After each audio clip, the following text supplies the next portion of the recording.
अचानक जंगल में एक तेज चीख गूंज उठी। ऐसी चीख जिसने पूरे जंगल को सन्न कर दिया। झाड़ियों के बीच से एक जहरीला सांप निकला और उसकी नजर एक छोटे से बंदर पर जा टिकी। वो बंदर खेलते खेलते पेड़ से गिर गया था। उसकी टांग कांप रही थी, वो उठ भी नहीं पा रहा था। सांप धीरे धीरे उसकी तरफ बढ़ रहा था। हर फुफकार मौत जैसी लग रही थी। तभी पेड़ के ऊपर से किसी ने यह सब देख लिया। वो थी उसकी माँ। एक पल को उसका दिल थम गया, लेकिन अगले ही पल उसके अंदर की माँ जाग गई। उसने जोर से चीख मारी और बिना डरे पेड़ से नीचे कूद पड़ी। वो सांप और अपने बच्चे के बीच खड़ी हो गई। उसका शरीर कांप रहा था, लेकिन आंखों में डर नहीं था। सांप रुका।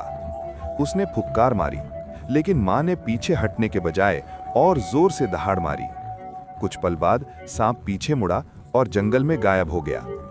माँ ने अपने बच्चे को सीने से लगा लिया। उसकी सांसें तेज थीं, लेकिन बच्चा सुरक्षित था। इस कहानी से हमें ये सीख मिलती है कि माँ की ममता से बड़ी कोई ताकत नहीं होती। जब बात अपने बच्चे की हो तो डर और मौत भी हार मान लेते हैं। अगर आपको ये कहानी अच्छी लगी हो तो वीडियो को लाइक करें, शेयर करें और ऐसी कहानियों के लिए हमारे चैनल को सब्सक्राइब जरूर करें।